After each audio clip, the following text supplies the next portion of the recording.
갑자기 전화가 와서 계속 연결해서 하겠습니다. 그래서 얘들은 30도 움직이는 거고요. 얘네들은 자, 이 녀석들은 지금 에러 입장에서 보면 에러는 정의가 저거잖아요. 에러는 x 디자이어드 빼기 x. 그래서 디자이어드 값들이 첫 번째 나온 거고요. 현재의 각도는 어디서 알 수 있을까? GL 객체에 접근을 해서 그러면 그 안에 YGL 안에 Q1부터 Q6까지 제가 뭔가 바꿀 때마다 값들이 변형되도록 만들어 넣습니다. 그래서 에러를 구하고 거기에다가 KP, P 컨트롤만 하는 거죠. 이건 실제 아시는 것처럼 P 컨트롤만 하는데 실제로 얘는 동력하기 없이 익스포넨셜하게 움직이도록 한 거고요. 그래서 KP 게인 0.0을 넣고 에러만큼을 또 각각의 각도에다가 더해줘서 그 더해준 값만큼을 Z축으로 회전을 5번 예제처럼 회전을 해주면 로봇이 퓨 이러고 움직이는 거죠. 그래서 여기 지금 키네마틱스가 들어가 있지 않습니다. 그래서 무브 명령까지는 키네마틱스가 들어가 있지 않고 그래픽 환경에서만 동작을 하는 겁니다. 여러분들이 두 가지는 구별해서 생각을 하셔야 돼요. 그러니까 우리가 예전에는 수업 시간에 했던 것들은 대부분 다 키네마틱스를 풀어서 조인트들을 움직이게 했는데 이제 이 예제에서는 로봇이 나오잖아요. 여러분들 맨날 옛날에는 엑시스 축들만 봤었는데 축 대신에 로봇을 넣어놨기 때문에 로봇을 움직여야 돼서 로봇을 그래픽 상태에서 이런 방법으로 움직이고 있습니다. 이 두 가지의 예제가 되겠고요. 근데 얘네들은 로봇 안에 이미 이 그래픽 안에 각도나 이런 게 다 정의가 되어 있기 때문에 그 각도를 회전해 그냥 이렇게만 하고 있는 거예요. 그래서 얘가 끝에 어디 있는지는 아직 모르고 있고 포워드 키네마틱스를 풀어서 나중에 전부 다 알게 되겠습니다. 그래서 무브 명령어는 그냥 그래픽 환경에서의 움직임이다. 쉽게 말하면 진짜 로봇이 있는데 진짜 로봇에는 무브 명령이 있겠죠. 그래서 진짜 로봇의 각도 데이터들을 이렇게 대입하면 로봇이 찡 움직이죠. 근데 그 로봇은 자기가 어디 있는지 몰라요. 각도들만 움직일 뿐이지. 그래서 얘가 어디 있는지 끝단의 위치를 알고 싶으면 그건 포워드 키네마틱스에서 구해야 되겠습니다.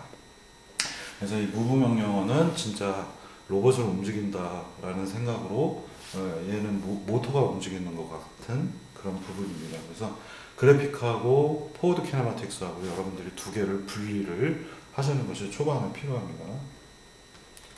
화면을 크게 안 켰구나. 자, 그리고 나면 이제 여기에 레퍼런스 얘기를 나중에 한번 해야겠는데요. 이 DH 파라미터라는 걸 아마 여러분들이 로봇 책들 예전에 혼자 공부하는 학생들 보면 이 로봇 책을 사가지고 뭐 보고 있는데 저희 수업은 3학년 때부터 DH 파라미터를 쓰지 않았습니다. 그래서 곧바로 호모지니어스 트랜스폼만 가지고 전부 다 문제를 풀어왔기 때문에 이 DH 파라미터라는 걸 쓰지 않았습니다. DH는 드나비트하고 하텐버그의 두 분이 녀석은 아니고요. 60년대에 만든 방법입니다. 그래서 이 소리는 50년대라는 얘기도 있는데 제 기억은 62, 68년인가? 그거 아니면 58, 60인가?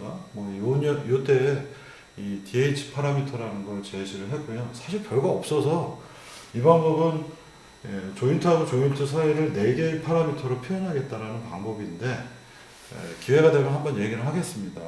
왜냐하면 학부 때는 제가 이걸 안 다뤘는데 DH 파라미터는 보통 로봇 쪽에서 되게 중요한 걸로 자꾸 얘기를 하는데 아쉽게도 좀 옛날 방법입니다. 정말로 곰팡내 나는 옛날 방법이고 로봇 쪽에서만 유일하게 DH 파라미터를 자꾸 얘기를 하는데 그래픽스나 최근의 로보틱스에서는 굳이 DH 파라미터를 구할 필요가 없거든요. 괜히 DH 파라미터가 갖고 있는 제약들 때문에 오히려 로봇들의 초기 위치라던가 이것들을 되게 이상하게 잡아야 돼서 저는 추천하지 않는 좀 옛날 스타일입니다. 그래서 우리는 그리고 어차피 심벌링 연산으로 대부분 풀기 때문에 축 대 축 사이를 전부 다 호모지니어스 트랜스폼으로 표현하고 있는 최근 어떤 경향 중에 하나인데요. 그래서 이렇게 직각으로 딱딱 떨어지는 로봇들 여기 보시면 어깨도 직각으로 딱딱 여기 약간 꺾이긴 했지만 이런 스타일들은 그리고 축들이 대부분 서로 교차하는 이렇게 회전하나 이렇게 회전하나 이렇게 교차하는 경우들은 DH 파라미터로 표현하기도 편하고 뭐 나름 깔끔하게 떨어집니다만 이 아틀라스나 요새 나오는 이런 지저분하게 생긴 어깨가 이렇게 많이 이상하게 생겼죠. 옵셋도 많고 이런 종류의 로봇들에서는 굳이 DH 파라미터를 써서 그 이상한 자세로 로봇을 꽈놓고 그걸 그렇게 풀어야 될 이유가 없습니다. 그래서 이 DH 파라미터의 가장 제가 싫어하는 점은 초기 위치가 간섭을 받는다라는 거예요. 그래서 아마 나중에 여러분들이 풀어보시면 아시겠지만 로봇을 막 이런 이상한 자세로 나와야지만 DH 파라미터로 표기가 수월하게 되는 경우가 있어서 저는 DH 파라미터를 안 쓰는 걸 추천을 드린 거고, 학부 때도 그게 비직관적이기 때문에 오히려 연산량도 복잡해지고, 그래서 로봇공학을 되게 많은 학생들이 더럽게 느끼는 이유 중에 하나가 바로 이 DH 파라미터라고 생각을 해서 저는 아예 빼버리고 안 가르치는데, 제가 누누이 얘기 드리지만 이 업체나 또는 대학원이나 다른 데서는 DH 파라미터가 어떻게 돼요? 하고 물어보기 때문에 이 DH 파라미터는 최소한 대학원 과정에서 제가 설명을 드릴 겁니다. 뭐 사실 어제 이거를 자료를 만들다가 짜증이 나가지고 다음 주에 아마 하지 않을까 싶고요. 만들어놨는데 아까 한 2장은 더 만들어야 돼서 4-5장 정도 되는데 제가 싹 빼버렸고 다음 주로 아마 밀릴 것 같습니다. 저희 DH 파라미터는 매번 얘기 드리지만 굉장히 인투이티브, 그러니까 내가 직관적으로 알아듣기가 좀 어려운 이상한 자세를 취해야 되는 게 단점이고요. 초기 위치가 이상한 자세로 고정이 돼야 되는 경우가 되게 많습니다. 그래서 이 일명 트위스트 앵글이라고 하는 축과 축 사이의 각도가 비틀어져 있는 경우가 많을수록 표기하기 되게 지저분한 사례들이 많아서 저는 개인적으로 별로 좋아하지 않는 스타일입니다. 그래서 이런 스타일들은 DH 파라미터로 억지로 나타내려고 그러면 뭐 짜증이 날 수밖에 없는 이런 구조들을 갖고 있습니다. 그래서 우리 수업에서는 호모지니어스 트랜스폼을 쓰는 방법을, 다이렉트로 쓰는 방법을 계속해서 할 거고요. 대신에 DH 파라미터는 제가 한 번 정도 정리해서 알려드리도록 하겠습니다. 그래야 또 밖에 나가서 남들하고 일을 할 수 있으니까요. 남들도 여러분들이 배우신 방법을 알려주면은 되게 좋아합니다. DH 파라미터 이상하게 안 만들어도 되니까. 그리고 되게 직관적이기 때문에 호모지니어스 트랜스폼 쓰시는 것이 사실 맞습니다. 로봇만 자꾸 이 DH 파라미터 얘기를 하고 있는 게 진짜 책에서 싹 지워버리고 싶은데, 아직도 많은 논문에서 그리고 해외 그러니까 외부 어떤 이런 데서 보면 DH 파라미터 얘기들이 나오거든요. 그래서 안 배울 수는 없을 것 같습니다. 근데 배워도 안 쓸 수는 있습니다. 맨날 하는 방법대로 하시면 되니까. 자, 그래서 이제 본격적으로 정말 육자유도 로봇, 제로 로봇을 타겟으로 해서 우리가 이 작업을 진행을 해보도록 하겠습니다. 자, 이 로봇은요, 앞서서 그림도 보셨지만 매뉴얼을 찾아보시면은 이런 얘기가 나옵니다. 그래서 이 정보가 딱 요 페이지하고 다음 페이지밖에 없어요. 그래서 하드웨어 스펙이라고 하는 부분들이 사양 설명서가 이렇게 붙어 있습니다. 모든 로봇들은요, 어떤 축이 플러스 축이다라는 게 반드시 매뉴얼에 기재가 되어 있습니다. 우리가 이걸 그냥 모델링을 하다 보면, 나는 이쪽으로 도는 거라고 생각하고 싶어, 또는 이쪽으로 도는 거로 생각하고 싶어 하면서 선택의 지점이 나타나잖아요. 그래서 이걸 플러스로 하면 로봇이 이렇게 올 거고요. 이쪽 축을 플러스로 잡으면 로봇이 저쪽으로 가잖아요. 그래서 어느 쪽이 플러스인지를 로봇 제작사에서 정의를 합니다. 그리고 그 로봇 제작사에서 정의한 그림이 이런 식으로 꼭 붙어 있습니다. 그래서 보시면은 얘는 이쪽을 플러스 축, 그다음에 여기가 J1 플러스 축이 이렇게 있죠. 이쪽으로 있고 여기로 있고 J4는 이쪽으로 천정을 하고 있죠. J5는 또 이쪽에 붙어 있어요. 여기 붙어 있죠. 다른 축은 다 여기 붙어 있는데 여기만 또 얘는 이쪽으로 빼놨어요. 왜 그렇게 했을까? 만드는 사람 마음인 겁니다. 그래서 저는 제우스 로봇을 기증을 받았기 때문에 만든 사람 마음입니다. 충분히 얼마나 고단했으면 편한 대로 잡으시면 됩니다. 실제로도 이건 제가 농담처럼 얘기 드리지만 내가 이쪽을 잡든 이쪽을 잡든 그건 자기 마음입니다. 그래서 자기 정의대로만 정의를 하시면 되겠고 J6 축이 또 위쪽을 향하고 있어요. 이제 사실 좀 안타까운 거는 많은 경우에 사람이 혼란스럽기 때문에 한쪽 방향으로 여기 좀 보면 네, 플러스 축이 이쪽으로 돼 있네요. 자 여기다 잡아놨네. 네? 그림을 이상하게 이 양반이 그렸구나. 좀 아니죠. 제가 잘못 봤었는데 지금 보면 J1 이쪽이 플러스 축 맞고요. 여기 플러스 마이너스가 붙어있네요. J2가 이쪽으로 돌게 되면 이렇게 도니까 여기가 플러스, 이쪽이 마이너스가 되겠습니다. 그래서 J2 축 이쪽에 있고 J3도 이쪽에 있고 이렇게 도니까 여기가 플러스, 이렇게 돌면 이쪽이 마이너스라고 표기되어 있네요. 한쪽에다 모았죠. 이거를 어느 쪽은 저쪽, 어느 쪽은 이쪽으로 해놓으면 굉장히 혼란스럽잖아요. 그래서 J2, J3, J5 다 이쪽 방향에 붙어 있고요. J1 위, J4, J6 다 위로 잡아놨습니다. 역시 기증을 해준 제우스에서 설계를 했기 때문에 한쪽 방향으로 일관되게 잘 만든 것 같습니다. 좋네요. 이게 이렇게 서로 뒤집히는 거는 거의 없다고 보시면 됩니다. 자기가 헷갈리거든요. 로봇 컨트롤 하다 보면요. 그리고는 이제 필요한 게 도대체 X축, Y축, Z축은 어디에 있을까? 라는 부분이고요. 지금 보시면은 이 로봇의 이런 자세에서 이쪽에 X축, 이게 Z축, 이걸 Y축으로 잡았습니다.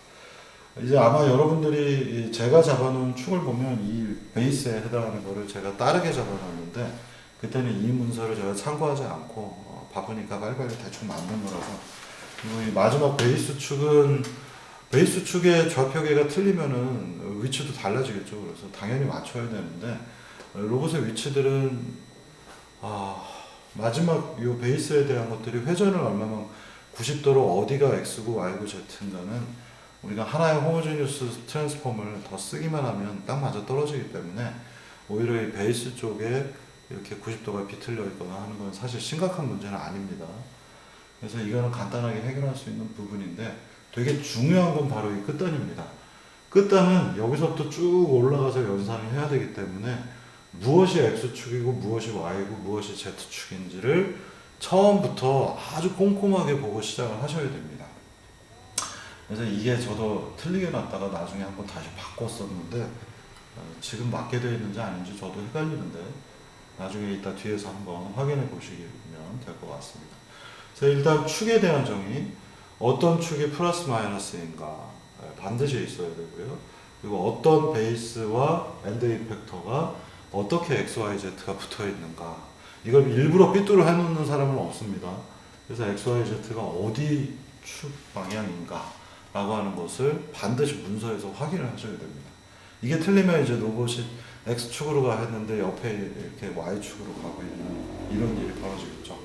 그래서 자기가 생각하는 좌표계하고 로봇 제작사의 좌표계하고 반드시 한번 맞추셔야 되겠고요. 그 다음에는 도면이 있어서 이 각각의 이제 필요한 길이나 옵셋들을 알아야겠는데 이게 그렇게 친절하게 주어지지 않습니다. 왜냐하면은 포워드를 니네가 알아서 풀긴 할 텐데 안 풀어도 돼. 이거 풀어갖고 로봇 써야 돼 라고 하면 로봇 사다가 일반적인 사람들이 안 쓰기 때문에 이걸 그렇게 정보를 세세하게 알려주진 않아요. 그래서 대표적으로 지금 보시면은 이 로봇도 이게 네 가지 종류가 있는데 GRA4144가 우리가 가지고 있는 로봇이 되겠고요. 땡큐입니다. 기증해 주셔서. 그래서 이 로봇의 길이들 정보들이 꼼꼼하게 나와 있습니다. 자, 근데 이걸 그래픽으로 저는 만들려고 하다 보니까 이제 좀 짜증이 났습니다.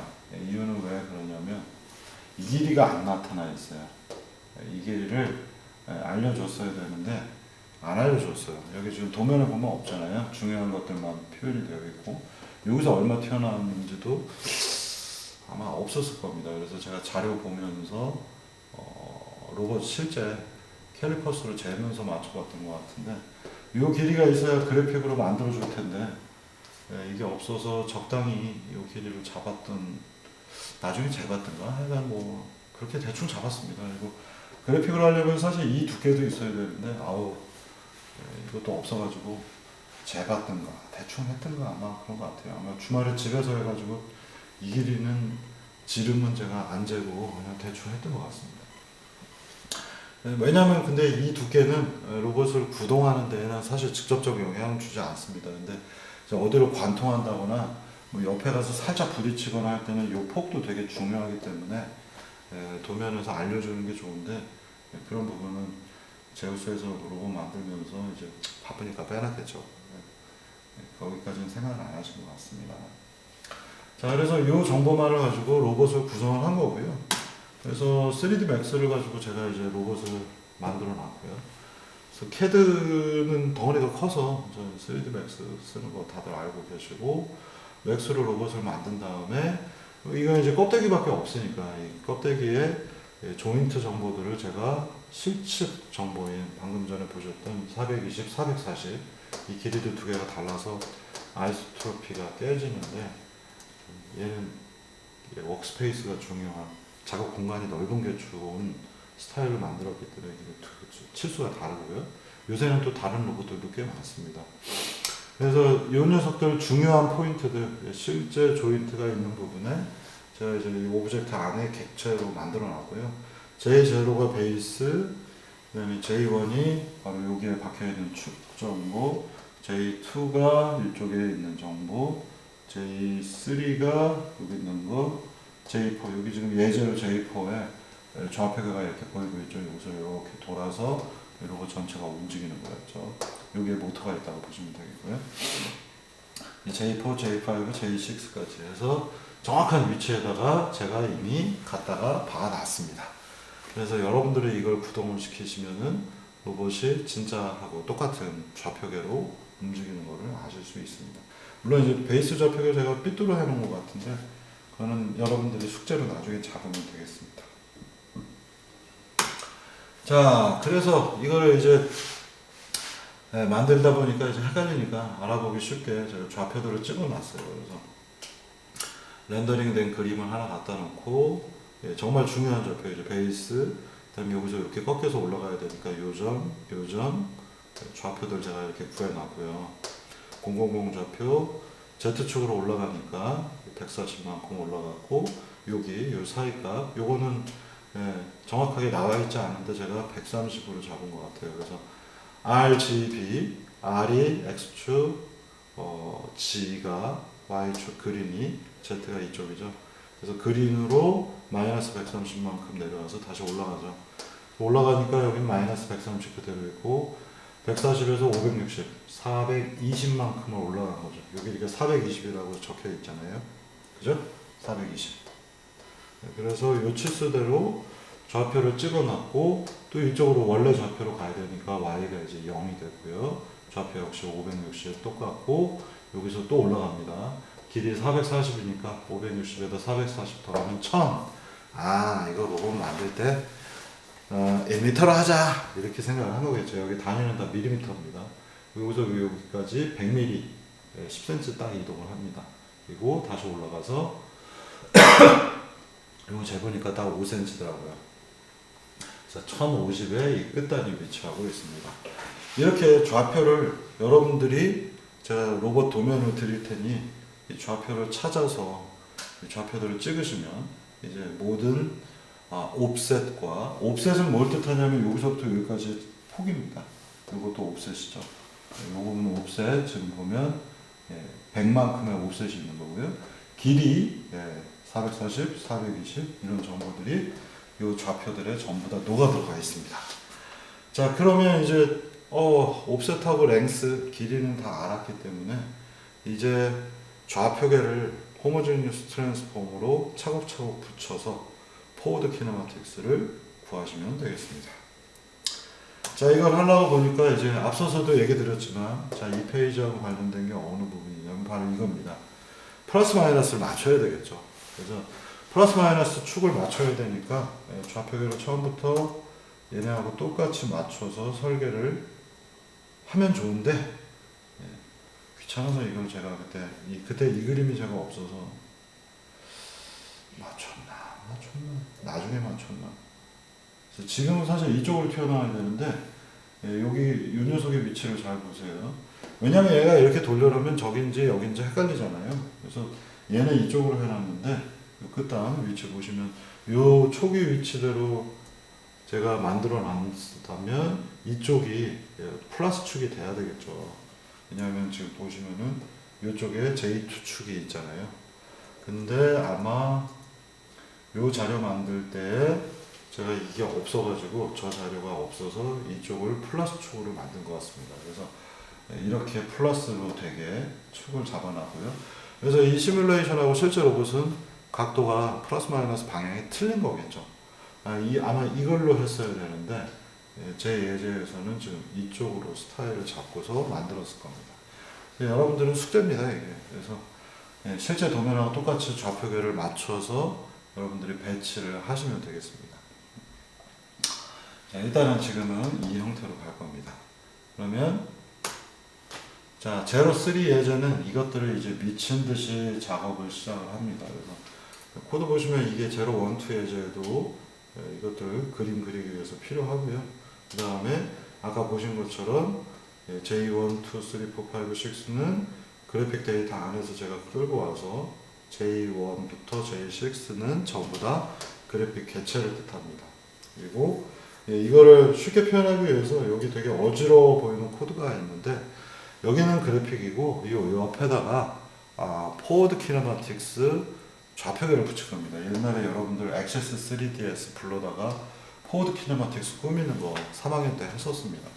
그 예제가 여기 붙어 있습니다. 그래서 왼쪽은 그래픽스 모델, 오른쪽에는 여러분들 3학년 때 했던 축을 불러다가 축을 쌓아서 포워드 키네마틱스를 만드는 두 개의 로봇이 제대로 움직이는지 확인하는 과정으로 문제를 만든 겁니다. 뒤에서 예제 보시는 게 먼저 맞는지 이게 더 편할 겁니다. 그래서 한번 보실까요? 이걸 제가 하는 말이 이제 무슨 얘기인지 보시면은 프로그램을 띵 하고 띄웁니다. 그래서 이제 쭉 올라가고요. 그래픽 객체의 위치가 원점이 아니라 여기 옆으로 살짝 이동해 있어요. 그리고 여기에 호모제니어스 트랜스폼으로 만들어진 포워드 키네마틱스를 돌립니다. 짜잔! 두 개가 똑같죠? 그래서 마지막 끝단의 위치를 맞춰가지고 저는 이 부분 빨간색이 있으니까 이쪽으로 잡았는데 실제 로봇하고 안 맞죠. 매뉴얼에 있는 거하고 안 맞습니다. 그래서 그걸 여러분들이 다 호모제니어스 트랜스폼을 한번 싹 뜯어 고쳐서 맞추시면 되겠습니다. 이게 첫 번째 숙제가 되겠고요. 그래서 지금 이쪽 포워드 푼 걸로 맨 끝단이 30도 돌았고 그래픽 쪽에서도 30도 무브 명령으로 움직여 봤더니 두 개가 똑같이 나오는가? 똑같은 것 같습니다. 자, 포워드 키네마틱스로 두 번째 건 30도 돌렸어요. 로봇이 이렇게 인사하듯이 누웠죠. 무브 명령으로 얘만 30도 두 개 똑같나요? 똑같습니다. 이거를 한번 이렇게 해가지고 여긴 그래픽 개체가 있지만 여기는 여러분들이 포워드 키네마틱스를 풀어서 이 두 개가 똑같은지 한번 확인을 하는 작업이 필요합니다. 자, 이제 여기저기 다른 각도들을 비틀어 보겠고요. 지금 돌아가죠. 6번 축이 돌아가고요. 여기 끝단 이 부분도 돌아갔네요. 그래서 지금 요 끝단이 돌아갔죠. 그래서 두 개가 똑같이 나오는 거 보실 수 있고 나중에 귀찮아서 1, 2, 3, 4, 5, 6 10도, 20도, 30도 다 대입해서 보니까 두 개 포워드 키네마틱스의 결과 그래픽에서 나온 결과 두 가지가 일치하는 것을 보실 수가 있습니다. 아쉽게도 이 작업할 때 제가 문서가 없어서 이 축을 제 마음대로 잡았는데 문서에 있는 거랑 이제 똑같이 잡는 걸 여러분들이 하시는 게 첫 번째 숙제가 되겠습니다. 자, 그러면 오랜만에 이제 기억을 되살리기 위해서 이제 가운데 있던 로봇을 옆으로 이동을 제가 시켜놨고요. 그래서 지금 보시면은 여기 있네요. 베이스 코디네이트에다가 제가 마이너스 0.05 대입해서 이거 아닌 것 같은데. Z축이 이쪽에 있도록 되어 있네요. 그래서 이걸 넣어가지고 로봇을 옆으로 이동을 시켜놓은 상태예요. 자, 그러면 지금부터 이제 쫓아 들어가 보도록 하겠습니다. 여러분들이 이걸 보면 하나는 그래픽, 하나는 포워드 키네마틱스라 혼동할 수 있어서 되게 조심하셔야 되겠고요. 자, 제가 여기를 써놨어요. 예, 가상 로봇 그래픽 쪽에서 쓰고 있는 변수는 소문자 J와 move. move는 각도를 대입하면 로봇이 움직이는 겁니다. 진짜 모터가 있는 것처럼. J라는 표현은 전부 다 소문자 J는 예, 그래픽 개체들을 뜻하고요. 호모지니어스 트랜스폼을 써서 포워드 모델링 하는 데에서는 여기 J는 자코비안이 아니라 예, 실제 축, 예, 이 각각의 이 축들이 있죠. 예, 여러분들 3학년 때 하셨던 거, 그 축들을 대문자로 표현하겠습니다. 그래서 그리고 FK는 얘를 토대로 해서 푼 포워드 키네마틱스입니다. 그래서 이렇게 코드를 두 가지로 분류해서 보셔야 되겠고요. 코드 덩어리 여기 move 명령이니까 그래픽에 관련된 거죠. 그래서 move 안에서는 소문자 J를 써서 그래픽 객체를 소문자로 처리하고 있고요. 포워드 키네마틱스는 바로 오른쪽에 있는 6개의 화살표들입니다. 좌표계들이죠. 얘네들은 J로 제가 대문자로 정의를 해놨습니다. 그래서 두 가지 혼동하지 마시고요. 그래서 그래픽으로 움직이는 것과 포워드로 움직이는 것 두 가지가 똑같은 결과를 보이게 하는 것이 미션이 되겠습니다. 자, 그럼 이제 시작해 볼까요? 0축에서 1번까지. 그럼 도대체 나는 좌표계를 어떻게 설치할 것인가? 예, 우리는 DH 파라미터를 지금 쓰고 있지 않기 때문에 좌표계는 마음대로 갖다 붙이시면 됩니다. 단지 플러스 마이너스가 내가 잡은 거하고 맞게만 잡으시면 되고요. 그래서 원래 지금 이쪽 축으로 회전하니까 좌표계가 여기 첫 번째 좌표계가 이렇게 Z축으로 30도 회전하니까 이렇게 표현되고 있고요. 로봇도 이렇게 표현되고 있죠. 0H1은 간단하게 로테이션 Z 셋업 1이 되겠습니다. 그래서 여기까지 한 다음에 테스트 해보면 포워드 키네마틱스는 지금은 첫 번째 조인트만 이 부분은 대문자로 표현되어 있는 이 부분만 움직였죠. Q1 값을 가지고 로테이션 Z에서 대입해서 첫 번째 좌표계가 회전했습니다. move 명령으로 확인해 보면 두 개의 결과가 같습니다. 자, 그리고 여기 좌표는 000이고요. 이제부터 올라가야 되겠죠. 원축을 이제 제대로 찾아보겠습니다. 여기까지 설명 다 됐고요. 1에서 2로 가야 되니까 이 부분부터 이제 머릿속이 터지기 시작을 합니다. 이제 막 복잡하게 느껴질 텐데요. 이 좌표는 00140, 얘를 어떻게든 움직여야 되는데 지금 좌표계가 여기를 Y축이 아니라 Z축이 되도록 제가 지금 잡아놓은 상태여서 더 여러분들이 혼란스러울 것 같습니다. 이걸 왜 그러냐면 여기서 이 녀석 두 가지를 표현해 보시면은 여기서 요만큼 올라가야 되잖아요. 140만큼. 그리고 이 140만큼 올라가는데 모든 회전축을 Z로 잡으려고 했어요. Z. 그래서 얘는 X축 마이너스 방향으로 이렇게 회전을 해야 되겠죠. RX 마이너스 90도. 그리고 그러면 Z축이 이 녀석이 자, RX 마이너스 90도니까 아까 제가 이쪽을 플러스로 잡는 바람에 자, X, Y, Z가 있는데 RX 마이너스 90도 플러스가 이쪽 방향이니까 마이너스 90도에서 Z축이 여기 지금 파란색하고 녹색이 겹쳐 있습니다. 이 녹색은 베이스의 좌표계고요. 여기 파란색은 겹쳐 보이는 RX-90의 결과물입니다. 그리고 나서는 이제 위로 올라가야겠죠. 140만큼 올라가야 되는데 X, Y, Z인데 얘를 90도, 마이너스 90도 꺾어놓은 상태니까 올라가려면 이제 Y축을 따라서 올라가야 되겠죠. Y축. 그래서 Y축이 이쪽이 플러스니까 마이너스 140으로 이렇게 올라간 겁니다. 여기까지 처리를 했고요. 그래서 최종적인 결과는 일단 RX-90%로 얘를 껐고요. Y축을 따라서 마이너스 140만큼 올라갔고요. 그 다음에는 여기에 있는 Z축을 통해서 회전을 하고 있습니다. 이렇게 회전을 이쪽을 플러스 방향으로 잡은 거죠. 여기가 플러스 방향 축입니다. 그래서 이렇게 세타2가 돌아가도록 문제를 잡았습니다. 이거는 도면대로 안 했기 때문에 제가 실수한 건데 그때는 도면이 없었어요. 그래서 어쩔 수가 없습니다. 만들 때 도면이 없어서 자, 그 다음에는 이제 꺾인 상태예요. 여기까지 이제 표현들이 됐고요. 자, 여기 1번에서 2번까지 이제 올라왔고요. 여기서부터 여기까지 이제 가야 되잖아요. 여기서부터 여기까지 가는 과정이 지금 여기 있는 것처럼 설명이 되어 있습니다. 자, X, Y, Z 이렇게 표현되어 있고요. 얘 이렇게 누워 있을 거고, 얘는 이제 어떻게 해요?